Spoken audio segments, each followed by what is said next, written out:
As you can see from our turnout tonight, this is a pretty interesting and compelling topic. It's important to preface this discussion with a disclaimer. Obviously, when people approach the study of ancient civilizations, they do so with certain methodologies. That which is studied at university or in history courses. Our perspective on these ancient traditions is very different. We do not approach the Mayans or the ancient civilizations as merely a list of information like dead facts, some kind of knowledge that we can compartmentalize within our box, information that we can recall or remember and cite with authority. What's different about our tradition is that we really try to extract the practical essence of real spiritual wisdom from these ancient cultures, not merely to look at them like artifacts, like a corpse. We want to live and breathe the mysteries of these ancient civilizations, which in many ways are far superior to our own. It's also important to emphasize, too, that when approaching the study of the Mayan past, that like our culture today, there's a very broad and rich spectrum of different attitudes, ideas, philosophies, perspectives, traditions. And just in the same way that we would not look at our current era in a homogeneous view, but instead looking at the particularities, the intricacies, and the diversity. We also recognize that the Mayan mysteries themselves are very diverse. In fact, they're so profound and rich that we fail to understand them.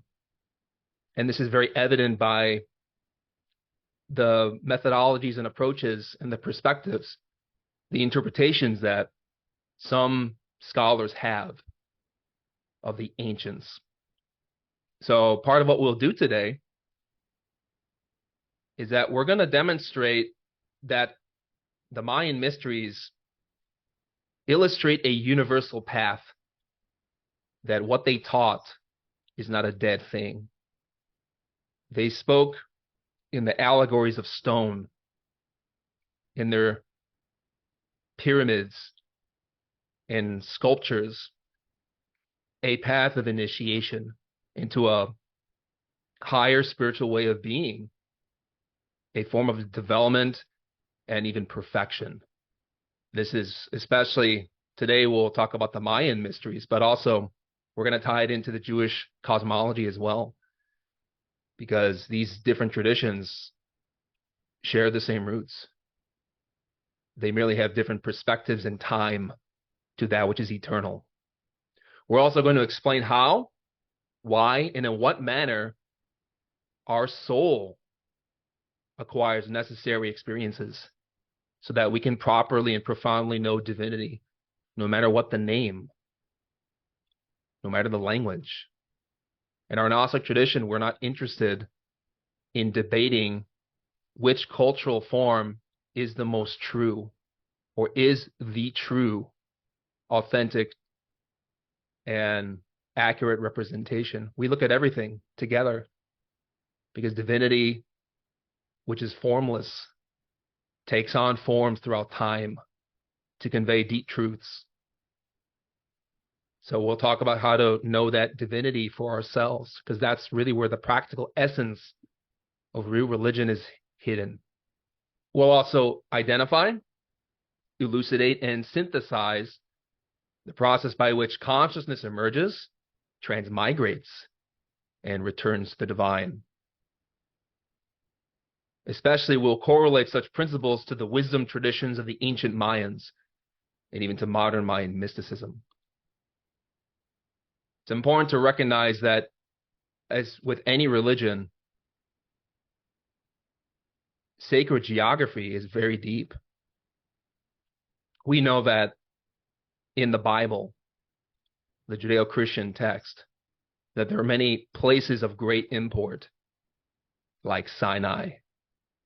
As with any religion, there are many myths about great prophets, heroes, saints rising up a mountain in order to receive the revelation of God. Obviously, a mountain is a metaphor. It is about the spiritual path that leads to divinity, no matter what the name. But obviously, that path is very difficult, very challenging, and arduous. People who climb mountains, obviously, in our current era, have certain tools and things that they use to do so. But if you think from the perspective of the ancients who sought to climb, this path is very hard, both literally and spiritually. This is why the Mayan initiates refer to the Andes as a description or representation of the path itself. Even the term Mayab from the Nahuatl is very significant and represents a symbolic significance to sacred geography. Ma, the syllable, means no, and Yab means many. The Mayab is the land of the few, or better said, the chosen ones. You look at any religion, any culture, any ancient civilization, and many stories represent or relate that there have been few luminaries embodying the light of the highest ethical caliber and wisdom, so that they may, through their actions and guidance, teach those who are ignorant, who are suffering in this, we could say, valley of tears. There have been few properly prepared individuals who learn to embody the highest truths within religion, and the Mayans were no different. Therefore, they represent the land of the Mayab as the land of the few. Because if you look at even humanity today, you find that there are few masters and perhaps many believers, many imitators. There are few initiates, few of those who really live, really the essence of religion, of wisdom, of yoga, of reunion. There is also a type of destiny that guides individuals who are initiated into this type of work. And the Mayan mysteries especially condense much of that information in a very beautiful way. They taught in their mysticism that the way to spiritual elevation and the overcoming of suffering is through what we call in our studies the Divine Mother. The Mayab referred to her as the sacred Princess Saknikte. We can say that divinity, as we're going to relate later in this lecture, takes on different forms, is really a principle within us, a form of being, which we can experience if we know how to climb, if we're willing to climb. The sacred Princess Saknikte is the Divine Mother, and her spouse is the Divine Father, the great hidden Lord, from the sacred kingdom of the Mayab, the mountains of profound beauty and wisdom. There is a destiny that leads those who seek to understand the real heart of who and what we are, to explore and to be willing to question our mind, why we suffer, why we are in pain. And the Mayans refer to her as the gateway the one who elevates the soul. She is the divine feminine of all religions, the Virgin Mary, Athena, Minerva, Coatlicue amongst the Aztecs, Tara amongst the Tibetan Buddhists. She is Shekinah amongst the Hebraic Kabbalists. She is the one who frees the exiled soul and returns the chosen ones to the promised land, Israel, to use the Jewish biblical metaphor. So a person who seeks to understand the mysteries of the Mayab seeks to explore the mystery of themselves, to no longer be a divided individual or a divided person, conflicted amongst multiple desires in a state of confusion, a state of lacking integrity. And that destiny teaches one to understand our place in the universe and how it is that we have a part to play with our humanity, and that we do not leave others aside, but better said, work for the elevation of the spiritual elevation of our neighbor, of our family, of our friends, of our spouse, of the stranger. There is a book called The Flight of the Feathered Serpent, which is a more contemporary, or better said, modern work of Mayan mysticism. I'd like to relate some verses about this. Man has forgotten that there isn't a destiny which is entirely individual, but he who looks for and receives the kiss of the sacred princess Saknikte and listens to the silent voice of the great hidden Lord in the highest of the sacred kingdom of the Mayab becomes undivided and leaves aside individual illusion and does not look for another destiny save the one which is the destiny of the Mayab. What is that silent voice? It is intuition. It is conscience. It is our heart that says this is right and this is wrong. Following the heart is what opens the door to climbing this mountain and discovering our place in the universe, why we are in pain, and why we are asleep, why we dream daily, ignoring who we are or what we could become. There have been many prophets and masters from different religions, not only amongst the Mayans, but also throughout humanity, who taught this type of work. We even have a saying from the Master Jesus of Nazareth, who was an embodiment of really the highest ideals. What few know or realize is that Jesus knew the Mayan mysteries. In fact, many of the teachings he gave in his Gospels, in his parables, embody and encode teachings that the Maya gave many centuries ago.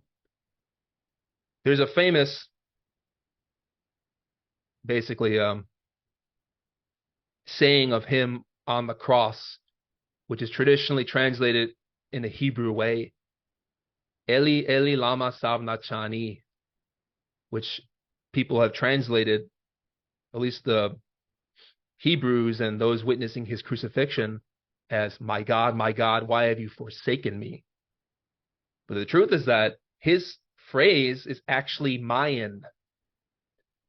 Heli, Heli, lama sabachthani, which translates, I am now immersing into the pre-dawn of thy presence.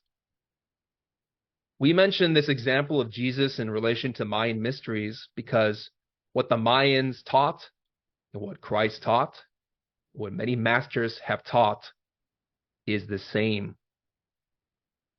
It is a universal doctrine. It is a profound practical wisdom. And so we seek to become like these great initiates, but we have to learn to die to what is impure in us as exemplified by the Passion of Christ, so that we can create light of a spiritual nature and immerse ourselves in the eternal. So what this path involves is a transcendence of what we currently are.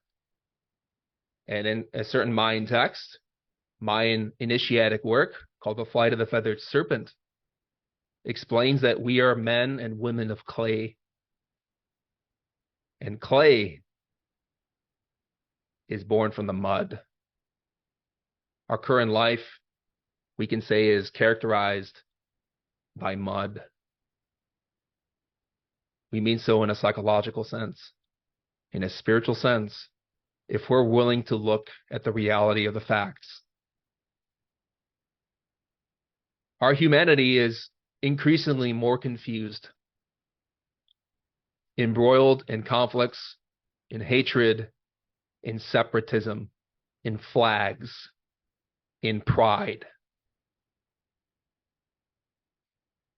Humanity is only interested in superficial things, never asking the really deep questions about why we're in this mess of suffering that we see everywhere, and which seems to be intensifying with greater acuity. What we seek is to take the mud of passions.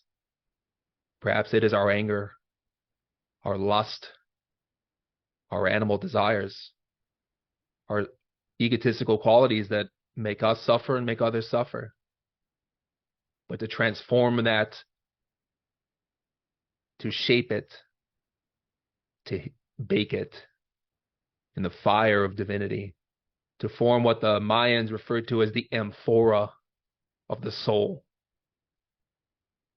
We are like clay in the sense that we are not formed yet in what we should and could be. We could become something even more transcendental and superior, divine. And this has been taught and exemplified by all the luminaries we've received as a humanity, no matter the culture, no matter the time, because this knowledge, the pre-dawn of eternity, is immutable, transhistorical, beyond our material senses. And so what we commonly have in our modern era is people who are only concerned with themselves. They're only focused on the illusion of their own destiny and have many words and theories and beliefs about how we are isolated, separate, distinct, and that everyone else is wrong. And yet we fail to ignore that our own actions and our own desires keep us writhing down below and not seeing that we could elevate ourselves to a higher destiny. In this sense, the flight of the feathered serpent provides a metaphor, a beautiful doctrine, which we're going to elaborate in the next coming slides. In the man of clay, there is only an illusion of individual destiny. That is why he speculates with beautiful words and with foolish words, which only makes him see himself isolated and separated from everything that surrounds him and everything that common destiny is weaving. And this destiny is that in which what is below always tends to unite itself with what is above. And in this way, he lives under the law called of good and evil. For in this destiny, the serpent drags itself along the earth and only sees ahead and behind. And it does not have the plumage of the condor to lend its wings to take flight beyond the summit of the Andean mountains. So we are trapped in our notions of good and evil, ignoring that what is good is what is convenient for us, and what is evil is what is inconvenient. We fail to see beyond the lens of morality, of traditions, of codes, to study and experience the law of our own heart. It is in this mental dualism that we are hypnotized. We only see ahead and behind, not up, that there is a higher way. But for that, the serpent must don the plumage of the condor, according to the Mayan metaphor. This is the feathered serpent Kukul Khan. There is even a temple in South America, Chichen Itza, which I believe on the vernal equinox, due to its position on the planet, and during the equality of day and night, there is the famous serpents of light ascending up the steps of this pyramid. And the Mayans were profoundly intelligent and prophetic. They built in stone what we must build within the stone of our heart. We must transform ourselves from a petrified being to a being like a serpent, one that has wisdom, the prudence of the serpent, and the innocence of a dove. Kukul Khan is the feathered serpent, and they believe that this profound deity liberates the soul. Kukul Khan has been given many names in many religions. Obviously, in the Hindu yoga, it is Kundalini, the fire and intelligence of the Divine Mother, the sacred princess Saknikte, Shekinah in Kabbalah. It is the serpent raised upon a staff made of bronze, or a bronze serpent made and raised upon a staff in order to heal the Israelites in the wilderness. It is the power of God. It is the energy of the divine. It is the power of life. Most of us do not know what Kukul Khan is, because what instead we have is the inverted serpent. Not the serpent that ascends, but the serpent that falls. Obviously, in the biblical allegory, there are two serpents, one that heals and one that tempts. They are very different. Kukul Khan liberates. The inverted serpent, the tempting serpent, only creates pain.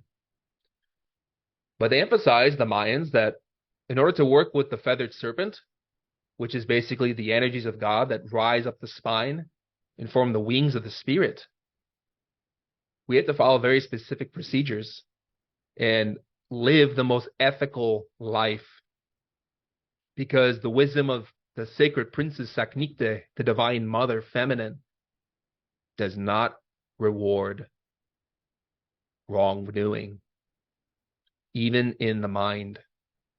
And so the Mayans also represented this feathered serpent, or this wisdom that intoxicates the soul, at the wine of Yaxche.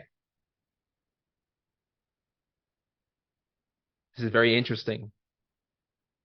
Yaxche is a traditional Mayan ceremonial drink prepared with the Yaxche tree bark with melipona honey. It's a fermented beverage. Obviously, there is the physical tradition of making Yaxche, but in reality, this is a symbol. What happens when you ferment something? In a sense, it's a form of decay. Something dies in order to create a new substance. It is alchemy.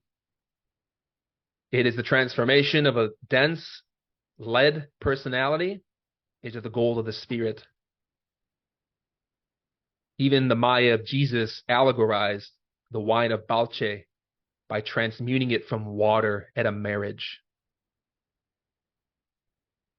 What this emphasizes is a profoundly deep teaching about how a married couple, husband and wife, work with the tree of knowledge. They create wine. They create the elevation and intoxication of the soul, not of the body. And so in the Mayan mythology too, you have what is known as the Yaxche tree. This is the tree of life. So examine the Mayan mythology and compare it to the Bible. You have the wine of the tree of Yaxche and the Yaxche tree, the tree of knowledge and the tree of life. These are symbols. And the Yaxche tree is a map of the multidimensionality of our universe, because in the myths of the Mayans, the gods can ascend and descend from the heavenly regions down into the roots, from the heavenly realms to our physical world, and then to the hell realms. The heavens are known as Topan or Ilhuicat, the heavens, and the hell realms, Xibalba or Metnal. These are not physical states. These are places that we access when we dream. Ever have a nightmare? That's our own hell. And our mind belongs to it, unless we want to seek a better way. Likewise, there are heavenly regions that can be accessed by the dream yogis who know how to harness that state of slumber with vigilance of the soul. We'll also emphasize, in relation to cosmology and our divine origins, two profound deities within the Mayan tradition, which Samal Veer emphasizes in a book called Kabbalah, the Mayan Mysteries. He refers to the sacred divine father and the sacred divine mother, Ometekutli, Omesiwat, Lord and Lady of duality, Ome, two, Tekutli, Lord Serpent, Ome, two, Siwat, Lady Eagle. As you can see, this is profoundly deep. You have an eagle and you have a serpent. You have the divine masculine and the divine feminine. And when you join them in a holy matrimony, you become Kukul Khan. You ascend. You rise from the mud of the earth. While this is an allegory of the soul and its creation, its transcendent development, this is also a symbol of how any universe is born, because the same laws apply to the earth and to the gods, the masters, the prophets, the Buddhas, the angels. What's significant is that sacred union between husband and wife is a parallel of how divinity creates, except with profound and deep procedures, whereby the sexual act of a god is sacred, is divine. Obviously, in our current era, this is not the case. We are driven by animality, but that can change. And that actually is the beginning, the purification of the soul, whereby we awaken Kukul Khan within a marriage. Lady Eagle, Lord Serpent. Divinity creates through the power of sexuality. The problem is that with our current mind and our own lust, we only see filthiness in the sexual act and not the sacrament that it could be. And like the gods, we can learn to create as gods, to be born again, according to the Maya of Jesus. But that depends upon a discipline. But here we'll talk today about how when divinity creates the universe, according to the Mayan mythology and also the Hebraic Kabbalah, it's only possible because of the union of divine masculine and divine feminine, and that these are eternal.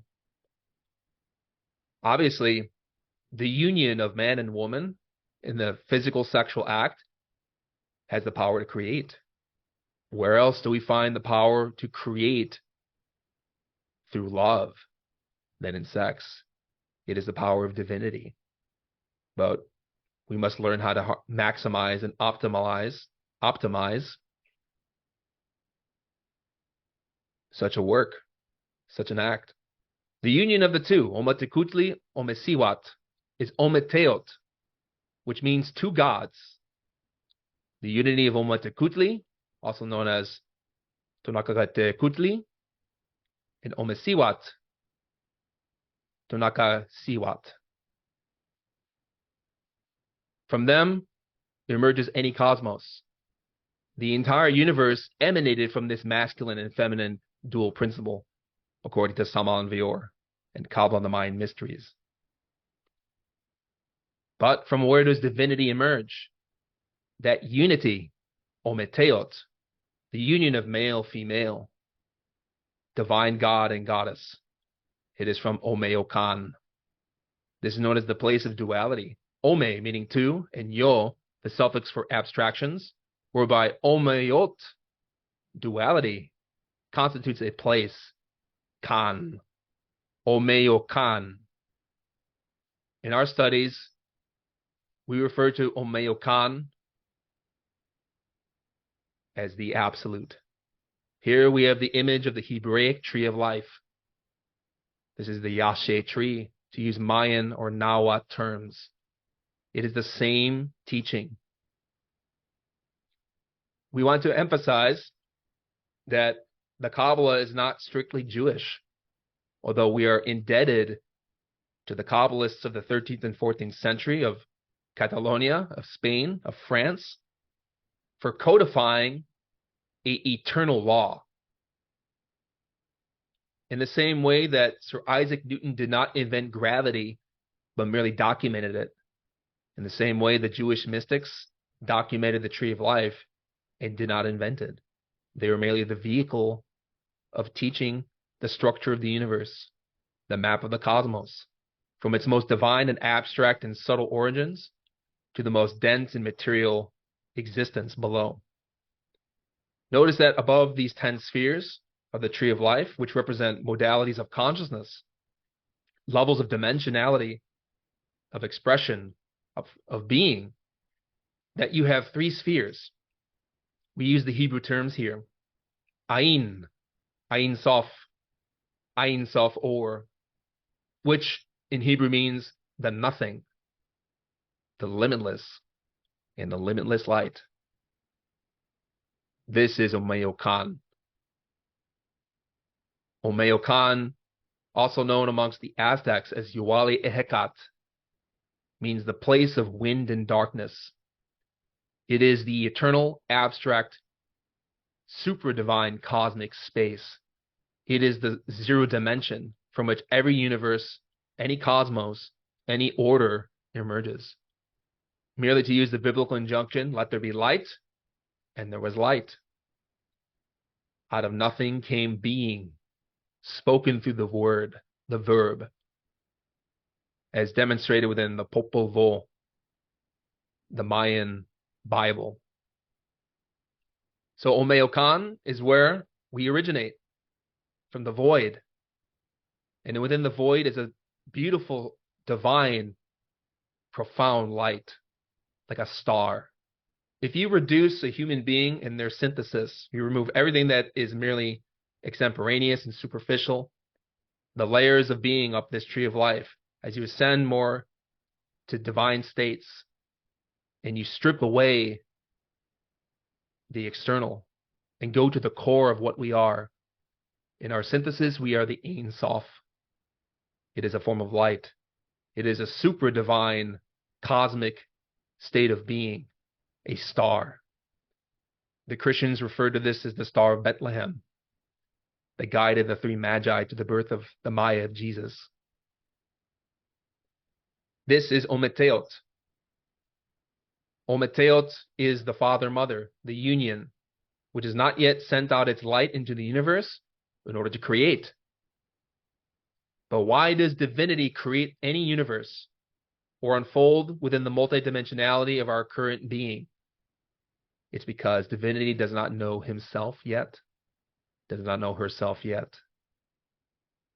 That star does not have cognizance yet of its own divine happiness, and so seeks it by unfolding and emanating a ray, and that ray descends into the universe and creates worlds, enters manifestation, enters being, enters the universe, so that in the universe, in materiality, like a mirror, the consciousness can learn to see itself and gain understanding of these different levels and return with wisdom, transcending it all.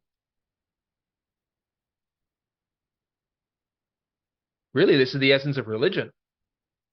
We came from a divine source, and to use the Muslim injunction, from him we emerge, and from him we must return, as stated in the Quran. Now, here we see a quote from Samal Vior corroborating these points. The Absolute does not know itself. The Absolute needs to know itself.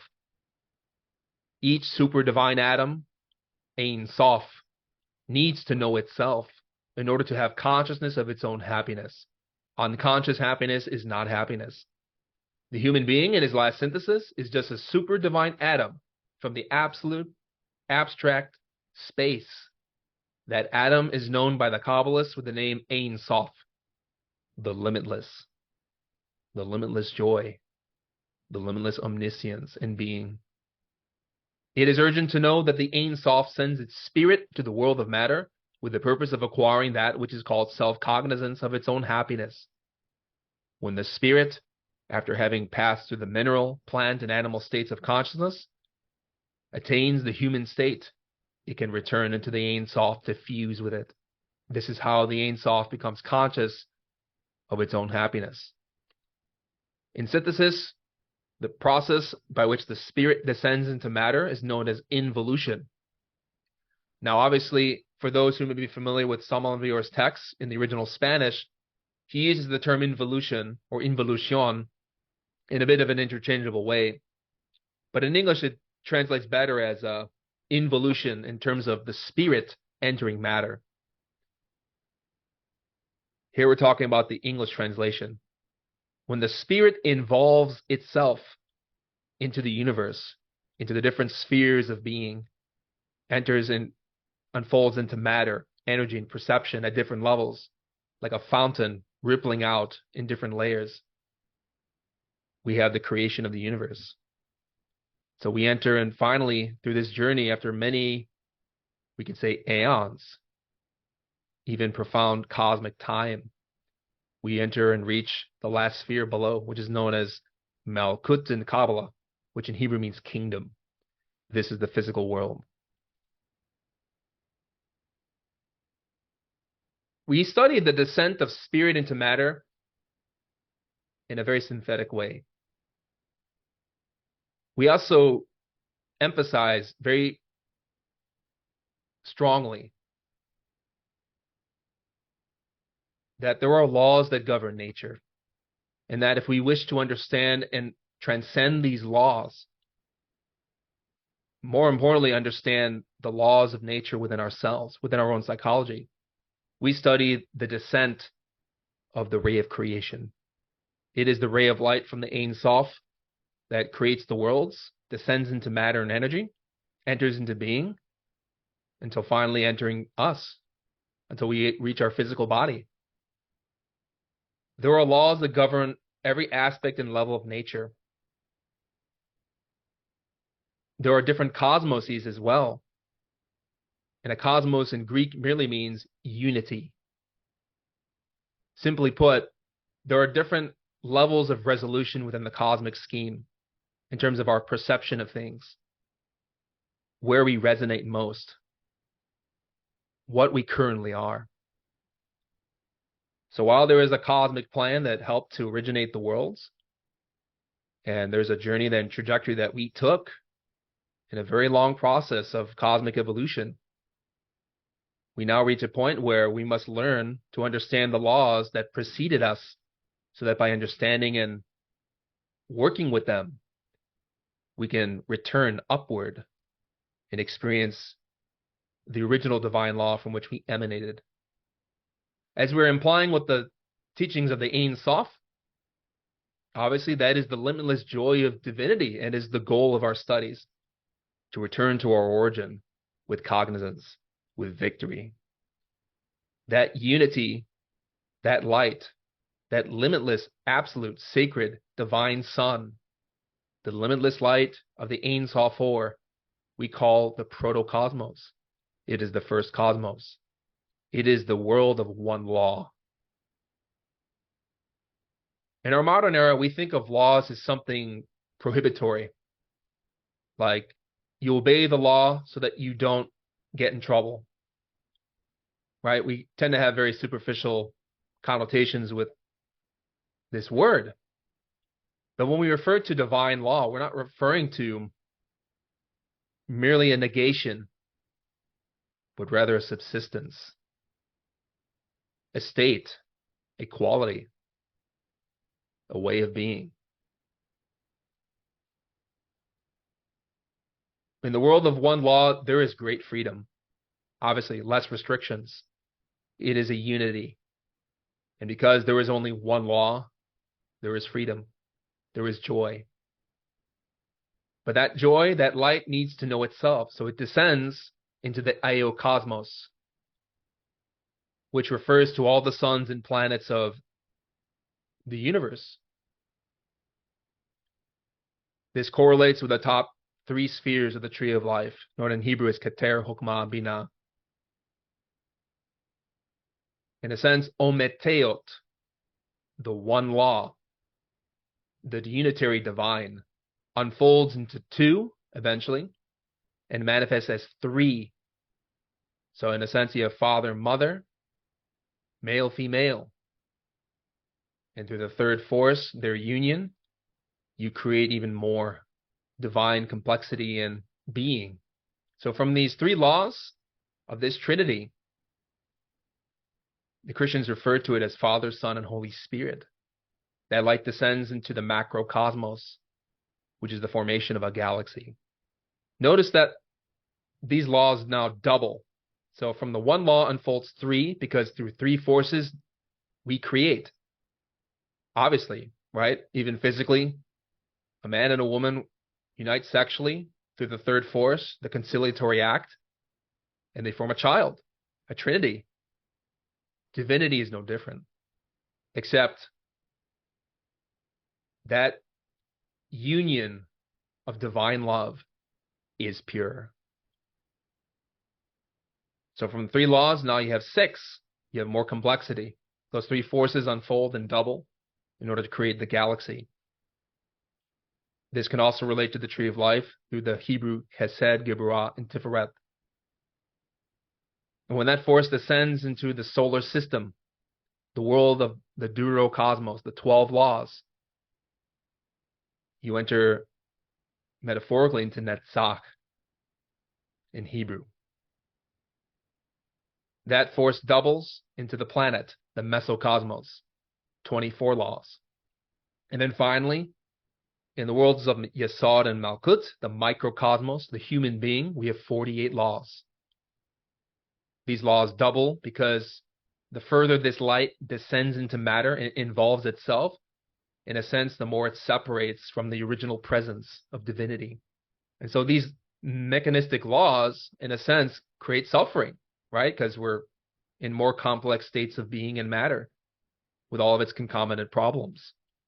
And so what we have now is our physical body relating to our vital energies known as Yesod, Malkut and Yesod, 48 laws. What's interesting is that we know we have 46 chromosomes in the body, right? Salman Vera mentions that there are 2 more, which are vital and etheric, constituting a total of 48, relating to these 48 laws. So even within our chromosomes, our genetics, we find the laws of nature embodied. Also, this is not the end of the ray of creation, because obviously we have our physical body, but it is possible to descend into even more complex states of matter, energy, and perception. We call this the Troidocosmos. This is the Inferno, the Mitlan, Xibalba amongst the Mayans, the Hell realms. And these 9 inverted spheres of the Hell realms go from 96 to 864 laws, because in every sphere descending down into inferior states of being, the law doubles. There's more complexity. That's why it's hell. It's more laws, more suffering. Now we'll talk about its purpose within the cosmic scheme. But here I'd like to emphasize some points given in the Flight of the Feathered Serpent, which talk about these 7 cosmoses, because the Mayan initiates knew these laws and worked with them. And so the whole point of this text is really understand our universe, where we're at, and how to return. And they refer to these layers and levels of nature as katuns. Really, it means times. Each dimension, each level of nature is like a different time, a different way of being.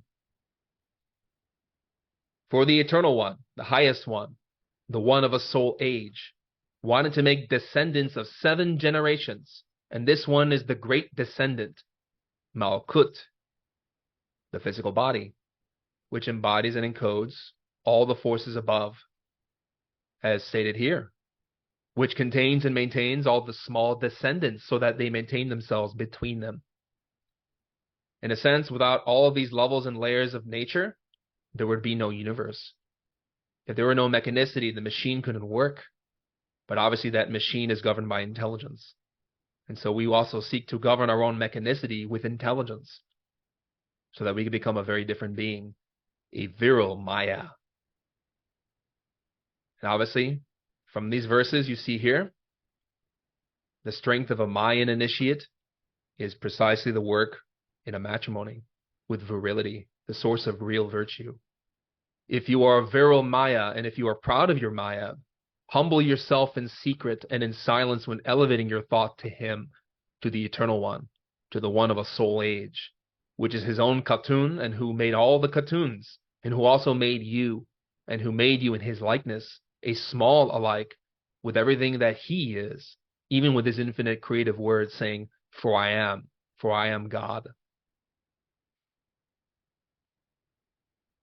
So what we want is to take the forces, even in our chromosomes, the 48 laws, our creative energies, and to elevate them. But first, to know that, we must understand the laws that keep us in suffering. We study what is known as evolution and devolution. So in nature, we find 2 processes: growth and decay, birth and death, gestation, disintegration, creation, destruction. These laws permeate everything in this universe, and in fact, mostly constitute our whole life here physically. Notice that the forces of evolution and devolution apply to our physical body, but also infernal states of being known as the hell realms, which are these inverted 9 spheres of the tree of life, the Yaxche tree. We call them klipot in Hebrew, the hell realms. Now, Shibalba is a state of being in which forces are destroying the imperfections of the psyche.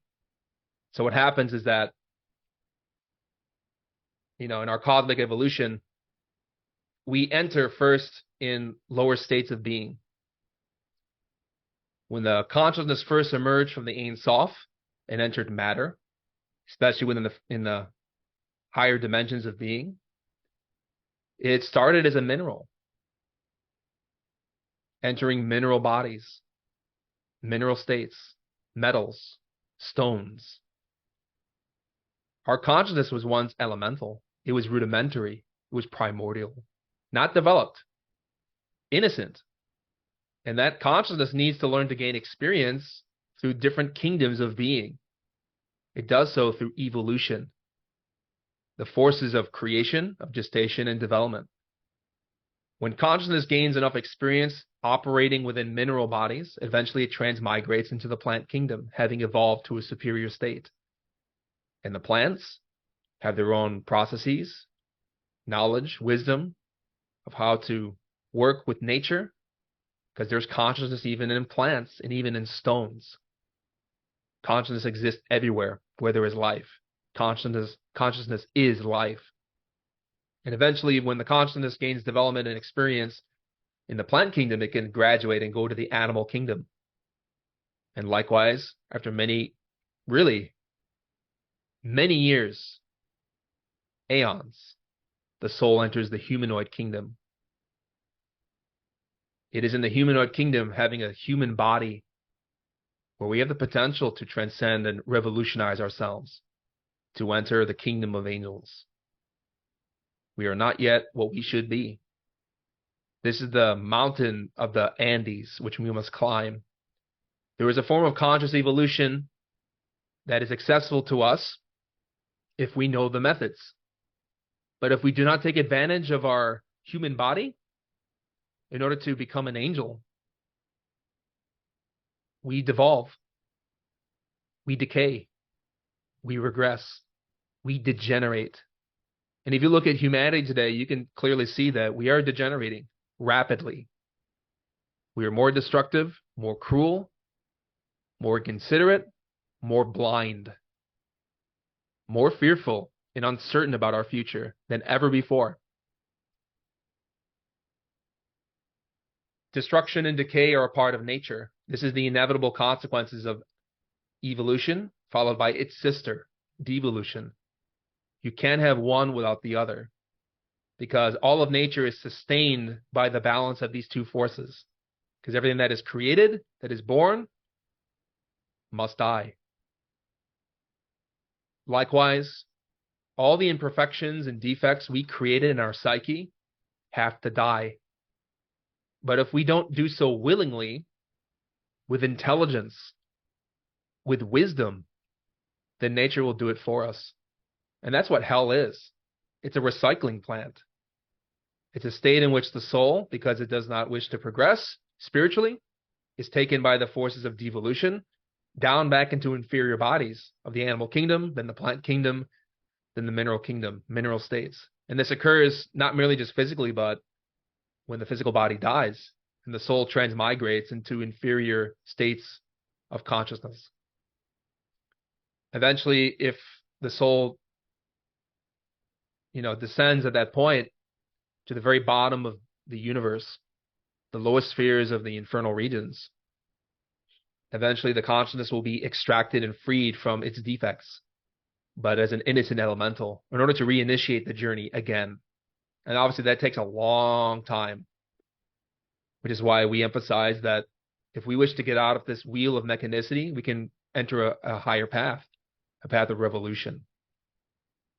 Even Jalaluddin Muhammad Rumi, the great Sufi poet, stated this: I died as a mineral and became a plant. I died as plant and rose to animal. I died as animal and I was man. Why should I fear? When was I less by dying? Yet once more I shall die as man, to soar with angels blessed. But even from angelhood I must pass on. All except God doth perish. When I have sacrificed my angel soul, I shall become what no mind ever conceived.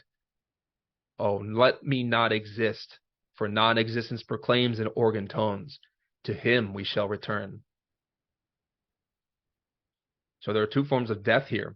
The death of our imperfections. Nature can do it for us, or we can do it willingly. And by doing it willingly, we climb the mountain of initiation and ascend towards the sacred kingdom, the Mayab, gaining wisdom and light. This is known as the path of revolution. This is the conscious work, and it involves taking on suffering voluntarily, not avoiding it. This suffering doesn't mean physical pain.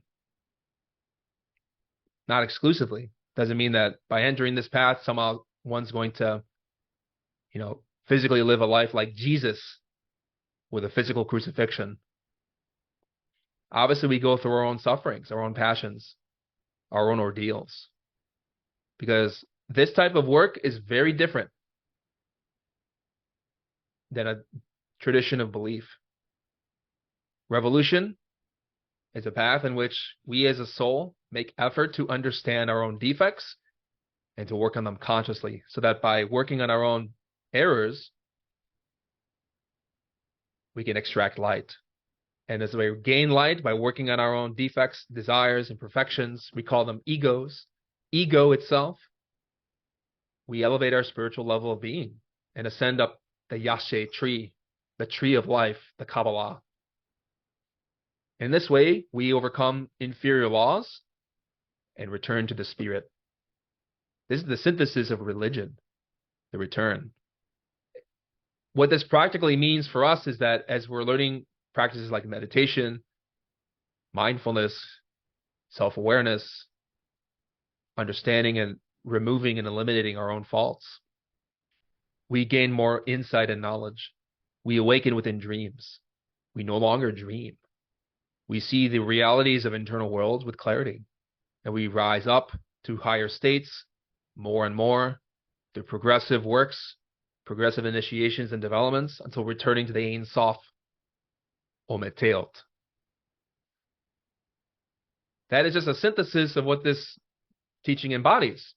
If you wish to know more, we have some teachings given by Samal and Vior, 2 books especially, which have the covers for Aztec Christic Magic, The Secret Doctrine of Anahuac, which talk about the ancient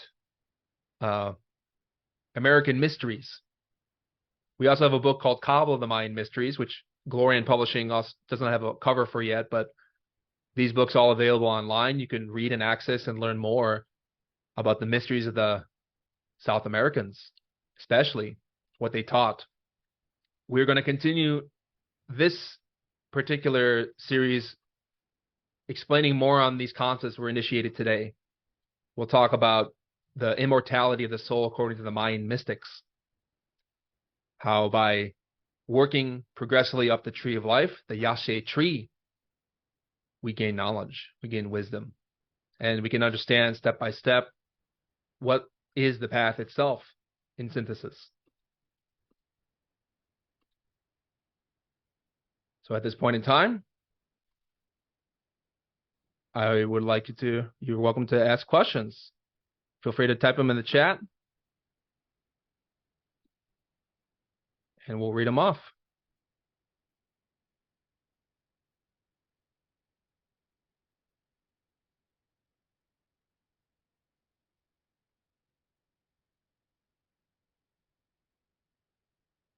We have a question in relation to the tree of life. To what sphere is characterized by military generals seriousness, the colors turquoise and gold? The sphere of military generals of war is Geburah. It is Mars. Madim in Hebrew.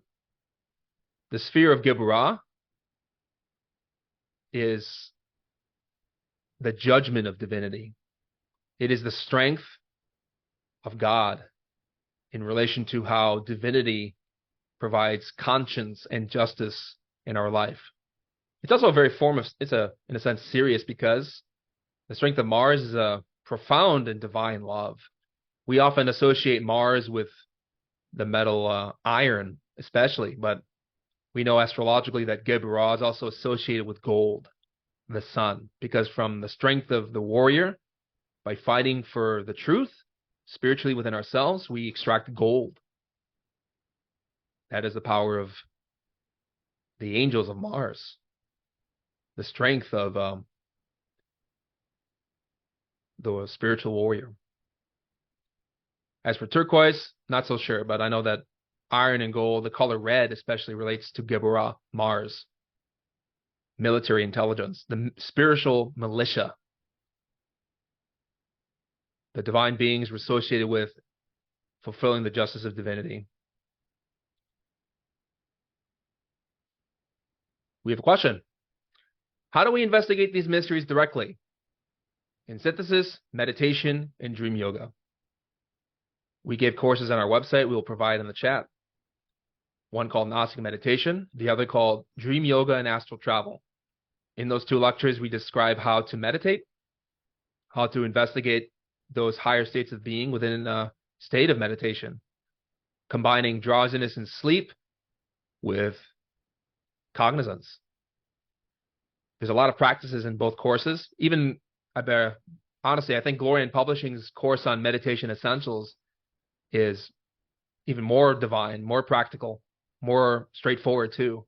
We recommend that course too. But if you study the Dream Yoga and Astral Travel course we gave a sequence of practices that you can follow so that you can learn to awaken within dreams and investigate these things for yourself. Very step by step, very pragmatic.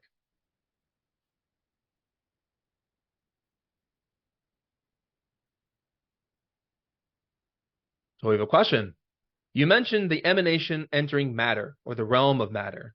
Where did or does the realm of matter come from? It's a deep question. In a sense, the tree of life of the Kabbalah are levels of matter. They're levels of materiality and being, just in different subtleties. When we dream, we're in the world of Hod, the astral plane. When we dream, we interact with matter. It's not physical, but it is a form of substance, of being. This is why in the world of dreams, you can fly, you're governed by different laws, you can enter through stone, you can pass through walls, you can fly over seas, you can pass through a window, through different objects, because that matter is not as substantial as our physical plane, but it is a form of matter. Otherwise, why would we interact with it or believe it in the moment when we're dreaming, right? I know we wake up sometimes and think, oh, that was just a dream. But in reality, why was it just a dream? In essence, because was it just not real? Because why do we believe it in the moment? It's because we're not really discriminating consciously throughout our day, understanding, what is going on all the time. And that's why we continue with those mechanical habits when we go to sleep. But really, those dimensions have a matter of energy and perception that is not physical. And that matter really starts from the most subtle, from the top of the tree of life, and becomes more complex in different worlds of the spirit until finally entering the physical plane. We'll also include a link to a lecture called, I believe, The Ray of Okidanok, given by Glorian Publishing.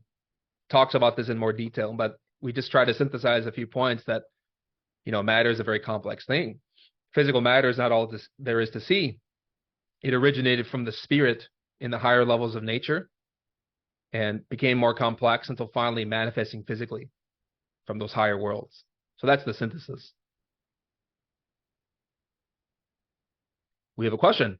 Can you explain deeper the Ein Sof, and Ein Sof 4?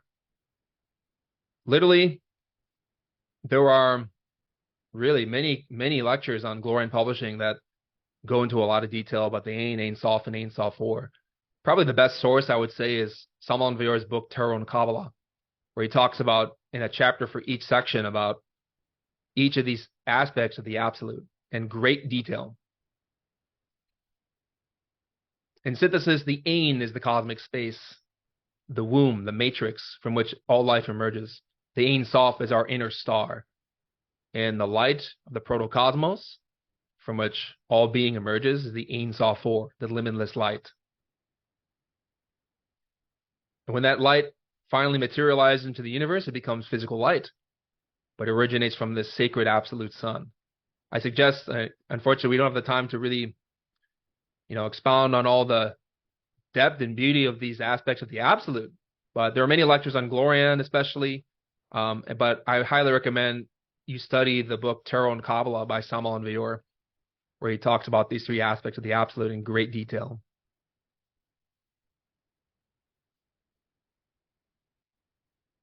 We have a question.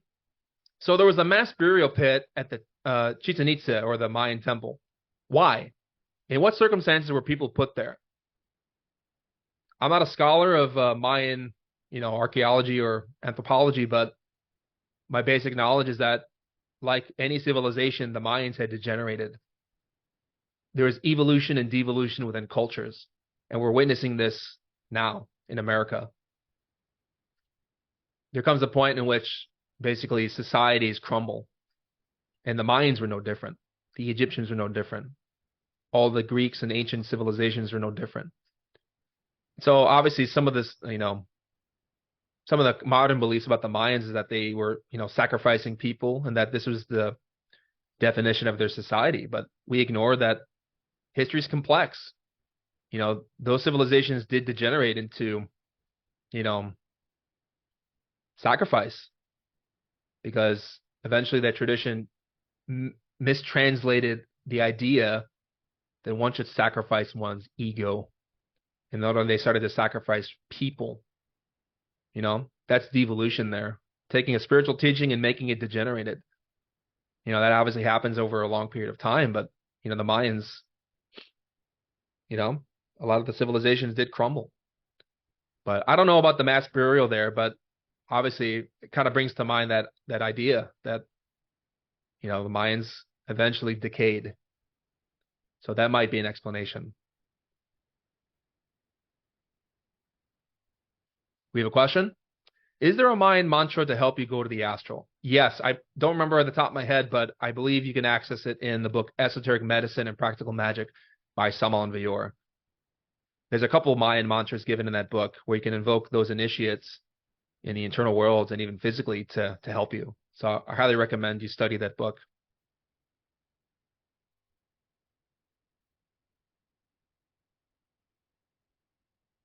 We have a question. Could you elaborate more on why Yab means many and Mayab is land of the few? Is the extra A the difference maker? I mean, I believe it's just the syllables, right? I mean, Ma means a negation, means no. And it's interesting that the word Ma, as in mama, mother, which a baby or infant speaks, is a representation of the Divine Mother.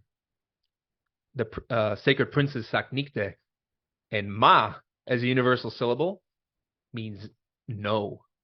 It also means death. So the death of our defects is the power of the Divine Mother. And she is the one that leads us upon the mountains of the Mayab.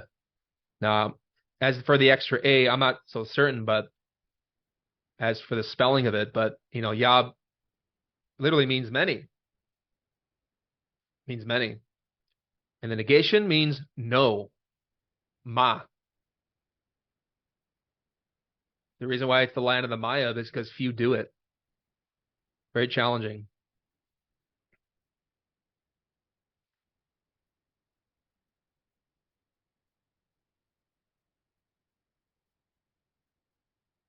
We have a question. Is it Ain, nothingness, that is profoundly unknowable to itself? And why is that? Why is entry to physical plane inevitable? Think of this. Is there a limit to space? Or does it just keep on going? How can one possibly know it all? Really, it's a mind-boggling thing. The cosmic space, the Ain, has its center everywhere and its circumference nowhere. It is the number zero, numerically, kabbalistically. It is unknowable to itself because it is the infinite and even beyond the infinite. It is the deity. It is Ometeot. Ometeot, the being, is a great mystery. Why do some beings not know themselves? Really? Well, that's something we need to discover in ourselves. Explore, meditate, experience. Now, entering physical matter and energy is inevitable because it's just the laws of being coming to fruition. In a sense, we need a physical body to do this work because our physical body, Malkut, the kingdom in Hebrew, is the amalgam or the concretization of all the forces from above. We need a receptacle. In a sense, our physical body is like a chalice, an amphora of clay, which we must bake in the fire of divinity through the Mayan language, the Mayan metaphor, to receive the wine of Balche. The physical body is needed because the spirit needs to learn how to master matter. That's why the spirit enters into the universe. Because in the Ain, one is free, but has no cognizance. And so the divine wants to know itself. In order to do it, it creates the universes so that it can reflect itself like a mirror. I believe even Ibn Arabi, the great Sufi mystic, explained the same thing. That Allah must see himself through the mirror of the soul. And so the physical body is necessary. We need matter, the world, so that we can see ourselves. Think of it like, if the world gets more complex and more difficult, that's kind of the seed plot or the matrix, the ground, the foundation by which to finally master the worst circumstances in order to go up. So we need that controversy or contrariety, that difficulty, so that through the friction of the spiritual work, by working consciously on ourselves and suffering voluntarily, for our past mistakes and changing our behaviors, we can enter a superior way with wisdom. So some level of temptation or knowledge is needed so that we can overcome matter.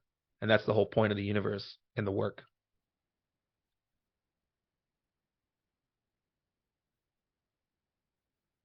This is a continuation of the former comment about how does matter come into being. So what I'm understanding is, as the emanation expands, matter is created at the same time.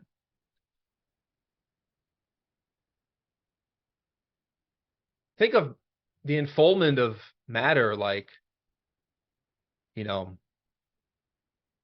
like a fountain with many levels, like one of those that has a source in the center and the water trickles down, right? Like little by little, you see the water in a fountain go down to a second level and then a third level and then a fourth.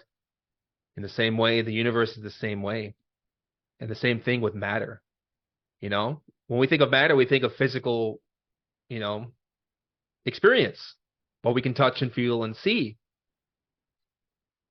And when we think of emanations, in the spiritual sense, when you think of it in the kabbalistic way, because each of the spheres are called sephirot, which mean emanations. It means that there is a original divine source and that it sends out its light. In a sense, it's like an expansion, but also it's like an involution.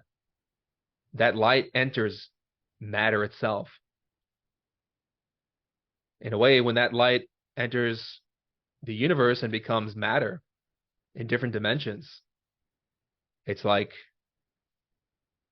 in a sense, that light almost is, in a sense, creating. We know from science that matter is neither created nor destroyed. It just changes forms. In the same way that light, which was once unitary and divine, pure, when it emanates and unfolds into different levels of complexity, becomes matter, becomes experience. It's a form of creation, you could say, but in a sense, it's just a transformation. All creation and destruction, evolution and devolution too, is a form of birth and death. You don't essentially destroy that which makes the thing, because that still exists. Even consciousness exists, no matter what the forms it takes that are created or destroyed, because the soul is eternal. But it can change forms and develop in different levels. And as consciousness and light, which are synonymous, divinity enters into the universe, that expansion is, in a sense, a transformation. That light complicates itself, unfolds in itself, so that the universes are born.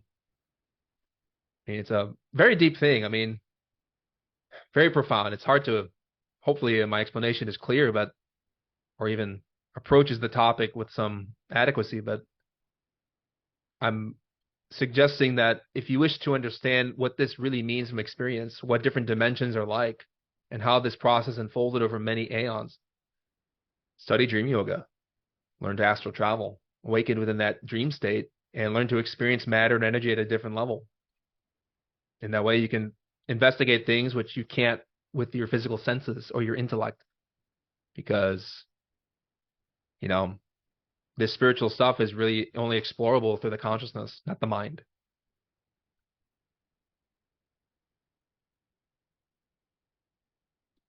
We have a question. Can you please explain the difference between working on our ego and how modern psychology defines ego, sometimes as a positive characteristic?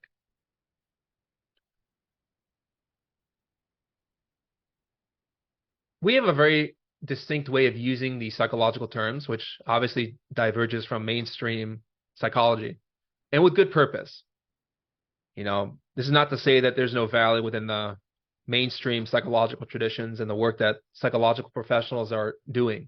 I think that we can get lost in semantics too, because a lot of what, psychologically many professionals would deem a healthy sense of self is what we in our studies would call dignity. The consciousness, the soul, has a sense of self-worth, not egotistical, not in a sense of like a grasping at a me or mine, but it is an identity which is truly humble and dignified and pure. So when the mainstream psychologists refer to ego, like, if you think of like Freudian terms, you got self or ego and, superego or the id, especially, which is very common, like, the lower animal sex drives and things like that. There's some value and credence to those, methods and, understandings. But when we talk about ego in our studies, we're trying to emphasize the context within a spiritual work. The kind of work we're trying to do in our Gnostic tradition is very different from mainstream psychology. And unfortunately, there are, while there's many great people working in modern psychology who are doing great things, I think sometimes what people fail to understand in relation to this tradition is that, while we have the id or anger or pride or negativity, frustration, qualities that they take, we honestly take for granted, and that's something that's going to be with us forever. In our tradition, we go a lot farther. We emphasize that elements like anger and pride, animal instincts and things that we take for, our identity are, in the context of the spirit, are not real. Not real from a sense of experience, but not real within substantiality. Like in context, divinity is the real, reality, state of being, which is very sacred and profound and beautiful. But, what we call ego is something that we wish to transform and transcend. But, mainstream psychology, they don't think that, you could possibly remove these drives or whatever, that in a sense repressing or even indulging to them to a large extent could be harmful, which we agree with. The difference lies in the fact that there are levels of consciousness, and that what we call ego is something very distinct to a particular perspective. If we learn to self-observe ourselves and understand and study our mind in action and practice some of the techniques of this tradition, like meditation, we can verify and see that, really the ego is what is really negative is, pride and anger and all that. It's a matter of perspective and experience, but obviously there is a sense of self that is healthy, that we need. And that real self, that real authentic identity, which is very, stable and profound and divine, is the consciousness. So yeah, we use the term differently. There's 2 lectures given by an instructor from Glorian, which goes into a lot of detail about this, especially. I think it's called Gnostic Psychoanalysis. There's 2 parts on their website, and they kind of go back and forth describing how we define ego and how the modern psychologists define ego, and like looking at the parallels, but also the nuances too, which are very deep. I don't know all of them, but I recommend those 2 lectures especially to kind of guide you in that.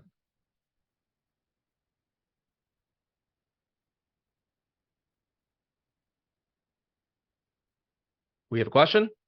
Could you elaborate then what the sphere of Gedula would be characterized by? Gedula, or goodness, is mercy, the spirit, known as Chesed in Kabbalah. That is our innermost being, the spark of divinity, our inner Buddha. And so that inner Buddha, Gedula, goodness, is really God, and our own particular individual God, to put it in synthesis.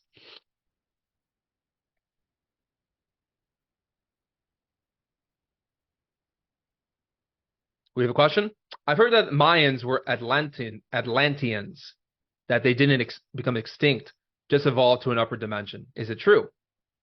Samuel Rivera says that the Mayans descended from Atlantis. He also said that there were certain sectors of the Atlantean civilization that, while everybody else was degenerating and destroying themselves, had escaped. So some of them, have access to ships and technology at that time, which in a sense are, interdimensional, not merely physical anymore. Like they can travel through the different levels and layers of space because they had revolutionized themselves spiritually and were allowed by divinity to be able to continue with those vehicles while the rest of their civilization was drowned. But yeah, the Mayans were the Atlanteans, and they spoke Mayab or Mayan. Even the word Atal which you find as a suffix of many words like Nawat, Nahuatl.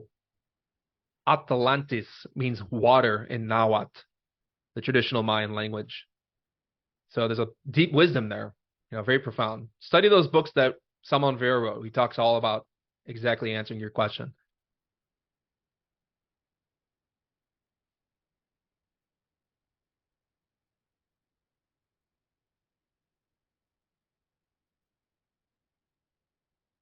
We have a question. Can we say that in essence, every galaxy is a resurrected master or a bodhisattva? So amongst the masters and the prophets, there are levels. Some initiates acquire more knowledge and more wisdom in accordance with their work.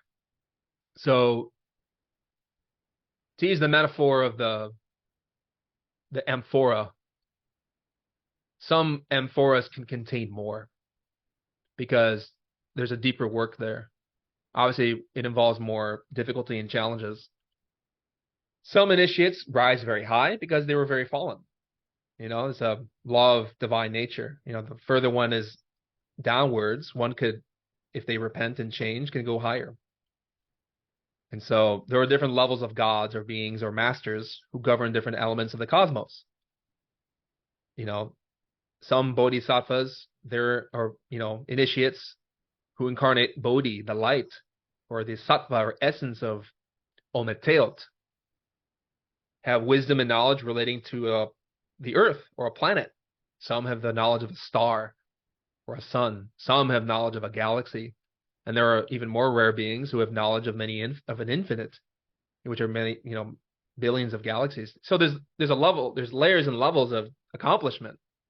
And we know that Jesus of Nazareth was pretty much the highest that we know of on this planet. He has the knowledge of many infinites.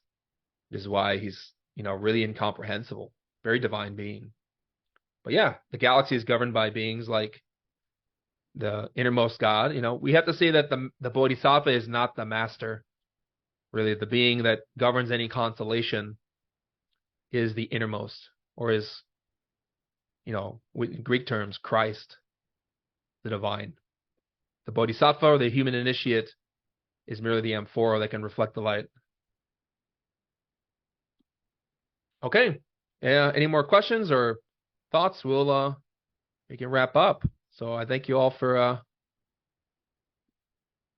think we have one more question. In terms of the nature of light, is that relating to the region of Barbello within Gnostic mythology? Yes. Barbello. Bar meaning fire, and Bel meaning light. The realm of fire and light, which is the Ein Sof Or, to use Hebrew terms, but also relating it to the Gnostic scriptures. Okay, so I thank you all for coming. Appreciate the turnout.